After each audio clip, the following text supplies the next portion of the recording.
Ladies and gentlemen, to kick off the final day of the AI Plus Expo and to reveal how veteran-led, cross-sector collaboration is converting the tech competition into a catalyst for decisive national strength, please welcome Charles Correll Jr., partner at King & Spalding, Sean McClintock, Vice President of Government Affairs at With Honor, and retired Lieutenant General Michael Groen, President of Groen Tech LLC.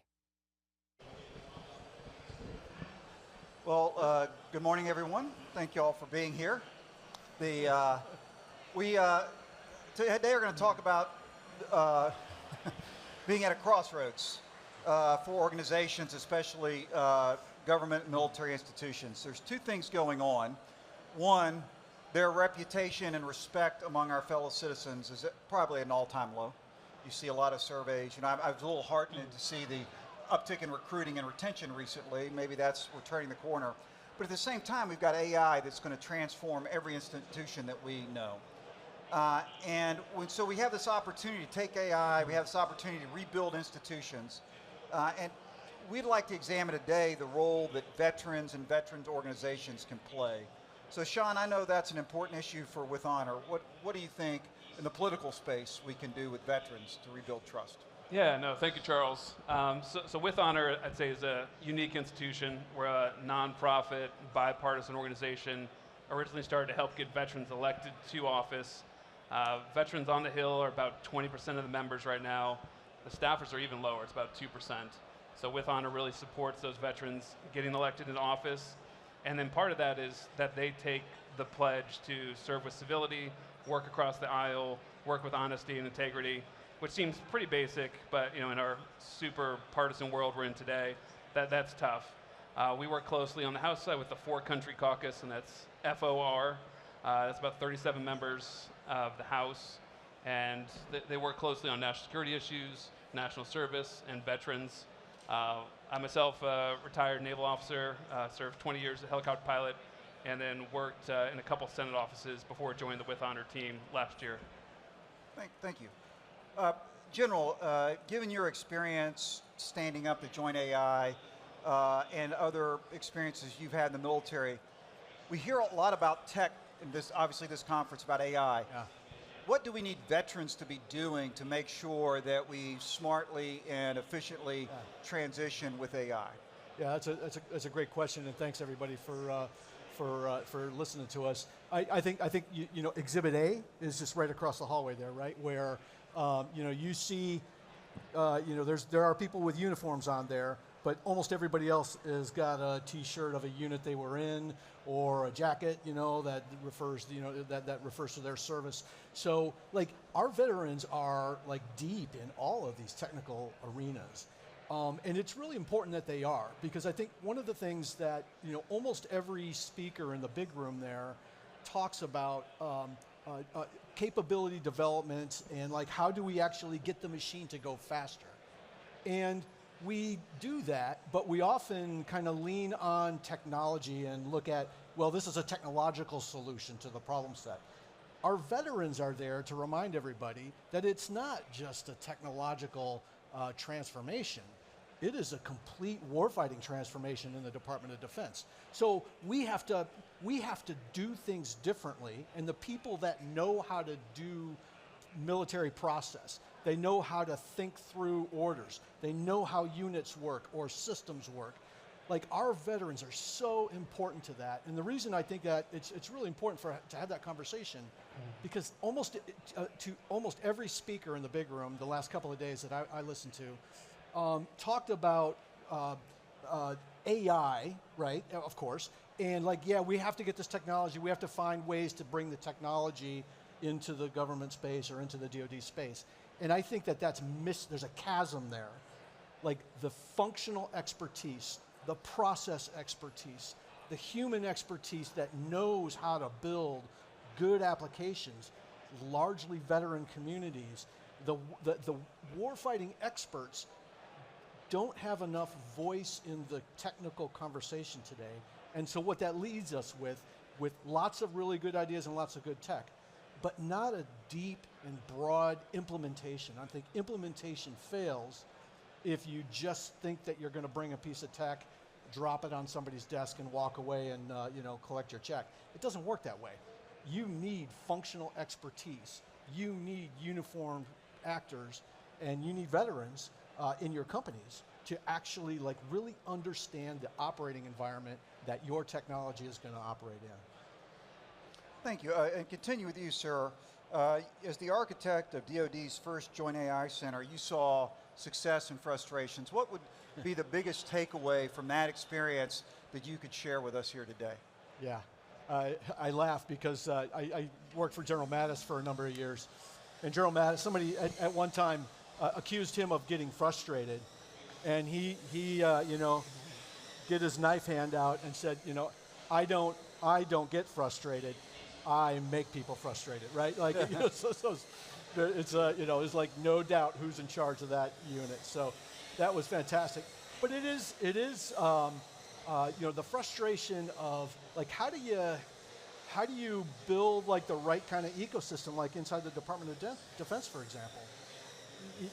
We have, we're starting to have units that have, special organizations and special acquisition opportunities, but to really build a world-class system, all of our institutions need to change, and that's another issue. Over the last couple of days, again, lots of, hey, we just need to find ways to get tech into the department. Actually, our institutions have to have the same agility that our technology does, and our institutions today clearly don't, right? And so connecting implementation to institutions to change is something that, when we started the Joint Artificial Intelligence Center, there wasn't any of that. It's really hard to believe, but 5 years ago, nobody in the Department of Defense knew what AI stood for, right? Every conversation started with artificial intelligence. Have you heard of that? And that was just a few years ago, right? And so now you look at the panoply of opportunities that we have for great tech integration. We didn't have any of those things before. And one of the things that I think is still a great risk is internal tribalism. And when we were talking earlier, Charles, we talked about what really frustrated you back in that day? It was tribalism. No organization was willing to work with another. The Air Force would do their stuff, and God help, if a sailor walked in there, they'd shoo him out. Every organization within the services, every AI organization across the Department of Defense, everyone was on their own stovepipe, looking at their own problem and doing experimentation. So we had lots of special cells of super secret innovation cells that would show up, and they would let their hair grow long. They would wear they'd get new T-shirts. They would get a drone and they fly it around in circles, and then they would call it a day, right? Okay, well we flew a drone around, so therefore we've innovated and we're innovative. And I think that we missed that, we're it's not that outer shell of the illusion of innovation that really is going to make us successful. It is deep integration to warfighting process, to combatant command process, every process in the department. And we did, just a brag point. We saw that the combatant commands really had really good use cases. They had problem sets that needed AI solutions. And so we created a program called Global Integrated Design. And so what we would do is we would go to the combatant commands and we'd sit down right next to their operators and say, okay, what is it that you're trying to do here at NORAD? Well, we're trying to detect, Russian missiles coming over the North Pole. Okay, well, how are you doing that? And, and invariably it would be some airman looking at a screen with fuzzy dots, like an old TV. And, we would say, okay, wait a second, where's your data environment? We don't have one. Okay, let's build you one. What are your algorithms? What is your warfighting process? Oh, we don't have that. Okay, let's build that for you, right? And so just by showing how it worked and by helping them on the implementation journey, we were able to like really start to get a groundswell of understanding. That understanding still was very tribal, but at least people started to connect the dots between a technology and a warfighting capability, and that was really great. And that only happened because I worked directly for the vice or to the deputy Secretary of Defense. If you can't get it done, I mean, the DepSecDef is kind of the ultimate arbiter of getting things done inside the Department of Defense, and she was great. She was very supportive, and so we were able to make a bit of momentum only because we had leadership at the top and like really compelling technology at the same time. Great. Sean, tribalism is obviously something that your organization works against, and listening to the Secretary of the Army and the Chief on Monday, they talked about the Pentagon, for the Army for years, has not requested any more Humvees. They don't want them. There's a zero line item for them in the budget they submit, and they get 10 or 20,000 of them every year. They get put back in. How can we, at the political level, so getting outside the building, going down the street to Congress, how can we fight tribalism and make decisions for the better defense of the country, besides just having an Annapolis guy and a West Point guy sit together on stage? Well, I mean, we both probably got into West Point, but one of us went to the Naval Academy. I did not get in the Naval Academy. So. That's a great question. I mean, I think the Pentagon gets beat up a lot on acquisition, but I think Congress is probably equally to blame. The members are inherently elected to represent their districts, to represent their states, but then they fall in love with a program, and we can pick legacy programs like Humvees or A-10s or whatever it is, and they can make the argument that there's good men and women in uniform, operating these legacy platforms effectively, and that's probably true, but even if we have a $1 trillion DoD budget, it's still going to be a finite budget, so there's going to be trade-offs and cuts. So I think in Congress, the members who are veterans, I think can balance some of that parochial representation with the national and international needs better than a member who was not in uniform. I mean, inherently, the veterans served, all over the country, probably all over the world. They've seen what we need for national security. They've seen what we need for international security. They know what we have. They know what works. They know what doesn't work. I think if you're not a veteran or you haven't come from that national security space, you have industry, and industry is not blameless in the process, because they'll come and they'll tell you, hey, we're going to lose 500 jobs in your state or district if we cut this program. So you say, hey, we need these 500 jobs. These are voters. These are good paying jobs. But people need to get creative and think, how can we replace those 500 jobs with 500 new jobs doing AI or cyber or the next generation aircraft or Humvee replacement? I think we've hung on for too long to these legacy systems. And I think the members that we work with, and I think the members who are veterans, can see through some of that. I don't think it's ever going to be a perfect system, because they're inherently going to want more stuff and more dollars for their district and for their state. But I think they're willing to have that conversation and try to find that balance that we need as a country. Yeah, I think, to me, it's interesting that our veterans, when they get sworn into Congress, it's not the first time they've taken that oath. And they take the oath to the country, not to their district. And so I'm always more guardedly optimistic when I see a veteran on these type of issues. Well, how do we go? So we've got this AI, and the battle for knowledge is, a battlefield multiplier now, if you will. And we have all these great universities and people doing great things. How do we build that inherently in our military, where we have war fighters who are also becoming proficient in AI and things like that? Yeah, and again, Exhibit A, just right across the room over there. On Monday, I went over there, and there's a handful of Marines. They've got new like shape charge munitions, new electrical, energization of the explosives that are on there. They've got the drones. They've got the first-person view, headsets. So like these guys are they just inherently understand kind of like let's build something that works for our use case. We need to scale that, right? Like that enthusiasm for how do I solve my problem right now is, and you can scale that, right? So that's for tiny little problems, but it's also for like institutional agility problems too. It's the same kind of understanding, and in my mind, it's the same lens that you use, and that is the lens of transformation, right? And everybody taught, that transformation is a common word today, but I think of this every day. Like transform means the form changes, right? And so some of you probably heard me say this before, but so like if you really want to change, if you want to meet your operating environment, you have to think about transformation of your capabilities.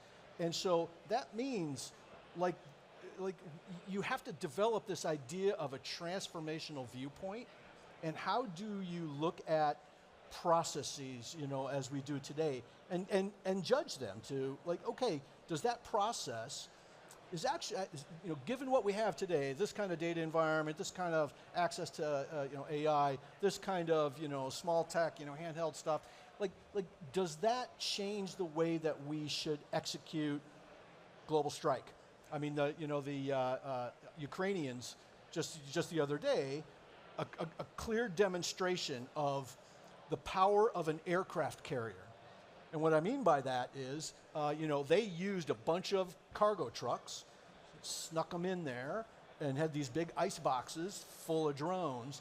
And so their aircraft carrier was a truck, and the devastation was, incredible, right? And so, like, that's transformative thinking. How do I, bludgeon the Russian strategic bomber capability? I could try to bomb the airfield, I could try to do long-range missiles or cruise missiles, but they thought about a different way to do it.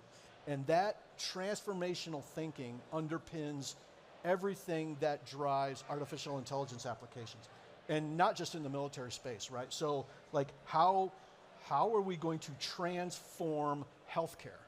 How are we going to transform efficiency in our markets? How are we going to transform the way we build products? Transform. The way we do those things will have to change, and the people that can see what that change necessitates, like, I see, we're not going to do healthcare like that anymore. We're actually going to use machines for all of these pieces of that. That transformational vision is like the superpower now. So if you can learn to think transformationally, you are in a place where, hey, wait a minute, we didn't do that, that way yesterday. Good, because we thought through the process of how we need to, how the form needed to change for us to be effective, in whatever your corner of the world is. That transformational thinking is everything. And I think that's one of the key roles for veterans in the transformation, is because you have a lot of tech guys and gals who they can maybe if you're in the healthcare space, you're a doctor, you think of that, but the veterans have spent their youth thinking about how do we find, fix, and destroy the enemy. Yeah. And I now have this technology that can do it cheaper. Other people have technology that can do it cheaper. What does that do to my aircraft carrier defenses and stuff like that? And so I think that's one of the reasons we need the veterans to be able to look at this AI, but with that lens, how do we use it on the business end? And so, Sean, if veterans are coming out of the military service, maybe they're not yet ready to run, but what advice or thoughts you would have for a path they can take to still contribute to the national defense in this transformation? Yeah, no, definitely. I mean, it'd be great to see more veterans in elected office, which is one of our main purposes, but that's tough, and there's a lot of barriers to entry, which hopefully we're helping to kind of lower some of those barriers. But again, I would love to see more veterans as Hill staffers. I mean, there's 2% of the Hill staffers are veterans. 50% of the budget, of the discretionary budget, is for DOD and for the VA. If you haven't served in uniform, or if you haven't worked as a government civilian in the Pentagon or with the military or at the VA, like, how do you know how we should allocate those scarce resources? I mean, it's easy for lobbyists and industry to come to a staffer who hasn't served and kind of scare and spook them into, hey, your boss needs to support this because it's going to be this many jobs, or the Marines have to have this. And it's hard to say no if you don't have that lived experience. If you have served in uniform for 5, 10, 20, 30 years, you know that, or you know someone who knows that, and you can give them a call to the Pentagon or to a unit and say, hey, do you guys need this? Do you want this? Do you need this many of this? So it's just a more informed conversation. So again, I would encourage more veterans to continue serving in public service. I mean, specifically, if they can serve on the Hill. So few offices have any veterans in their office as a staff, and I think there's groups and there's fellowship programs trying to lower some of those barriers to entry. Because again, if you've served 10, 20 years, you're not going to start by answering the phones and collecting the mail. But that's kind of how the Hill works, where it's kind of like the military, where is that hierarchy and you kind of work your way up. So to try to inject yourself as that mid-career staffer is tough, but I would encourage anyone to give it a try. How about a war story? You were a national security advisor to which senator? Senator Ben Cardin from Maryland. So here you are, a naval veteran of 20 plus years, national security advisor. Did someone try to push something over on you and you call BS, or can you give us how you as a veteran? No, definitely. I mean, I'm amazed sometimes people come into an office and do no research on who they're going to meet with. So they would tell you how the VA works or doesn't work.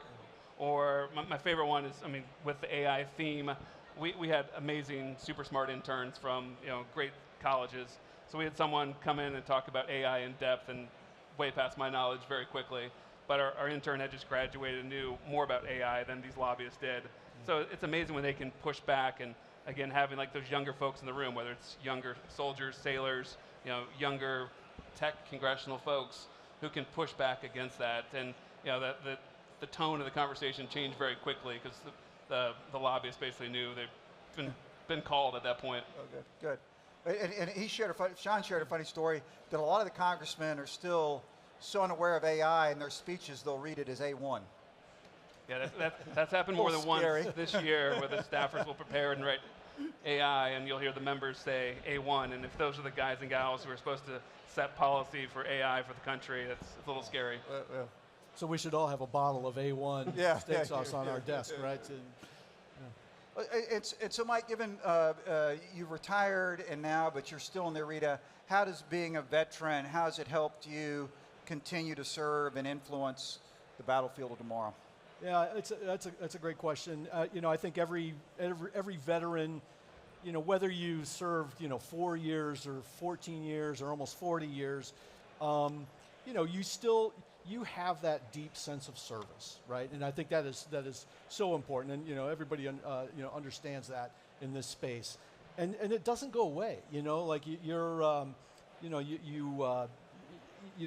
see things through that lens of like, wow, wait a minute, that's not right. We got to fix that, or that's not fair. Let's take a look at that. Like those things just come natural through a veteran lens, right? And my favorite people in the world are Marine Corps gunnery sergeants and Navy Master Chief, maybe Senior Chief, right? Like somewhere in the middle there, because these are men and women who have gravitas. They know their skills. They've taught their skills.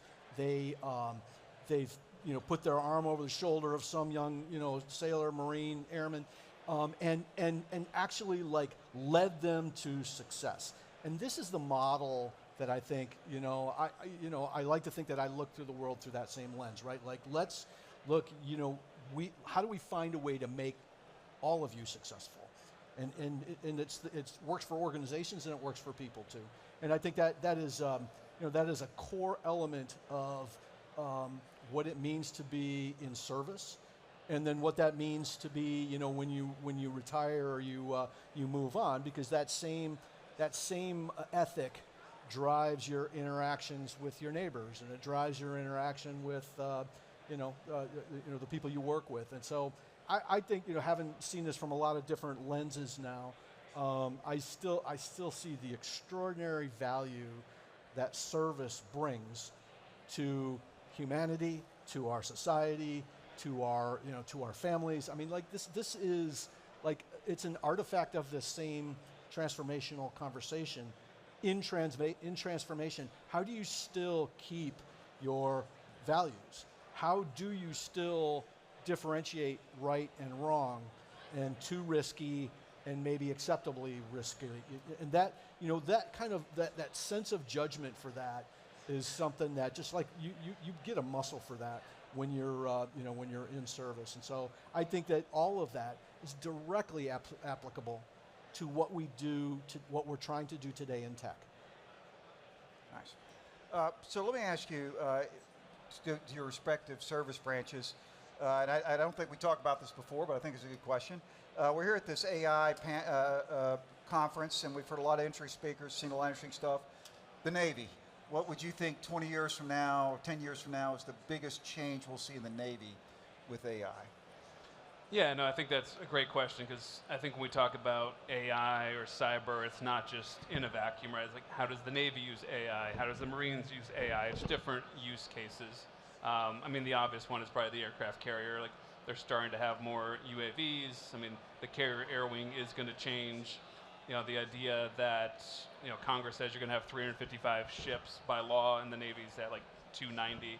Like, what is a ship? I mean, we're not going to have 355 aircraft carriers, but, do the smaller, unmanned, underwater vehicles count as a ship? And do we want 1,000 of those vice 12 aircraft carriers? I think these are the conversations, again, Congress has to figure out, industry has to figure out.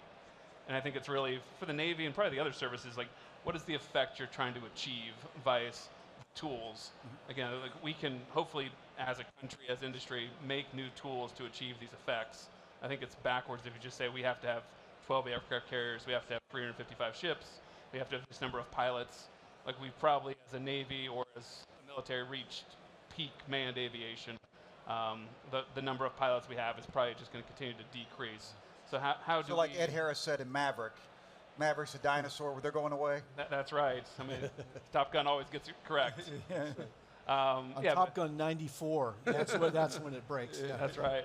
But how do you set up the CCA aircraft for the Navy or for the Air Force, and how do you have probably still a man in the loop, kind of quarterbacking, but how do you take that to sea? How do you take that to that environment? I mean, the Navy's environment is much different than the Army's environment, the Air Force's environment. So, I mean, I see that change is happening, but again, it probably needs to happen just quicker.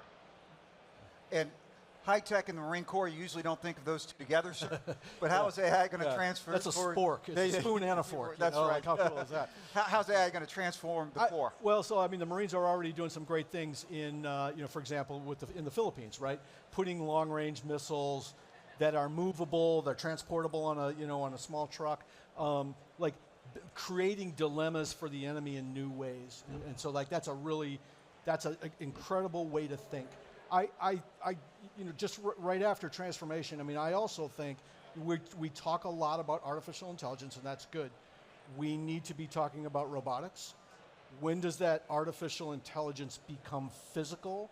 And so now you have informational tasks and physical tasks being done by machines and humans that are comfortable with that. So, like, that's a really important transformation that's right in front of us. And then the same thing with autonomy.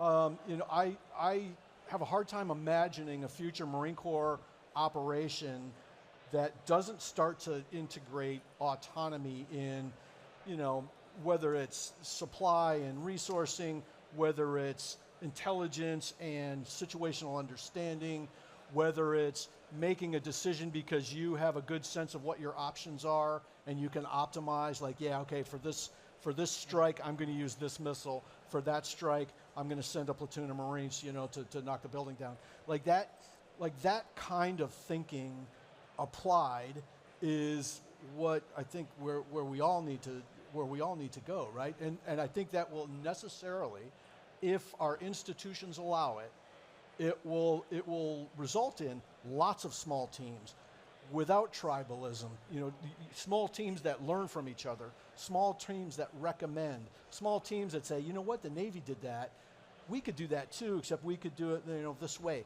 Like that sort of knocking down the tribalism so that people can actually start to think together as an institution, and that would make us more powerful than anybody else on the planet. Real quick, I'll jump in for the Army as a former tank officer, cavalryman.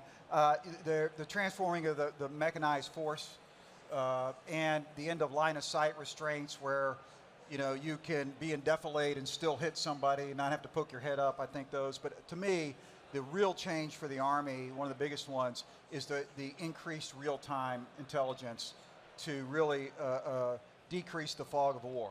That you can make better informed decisions because you have at so many levels of intelligence. But of course, tech is great when it works, and we always have to be ready to fight in a low-tech world as well, and so I hope they keep training on that. We are out of time. I would like to thank Sean and Mike for y'all's input, and I'd like to thank the organization and Anime for having us here today. All right.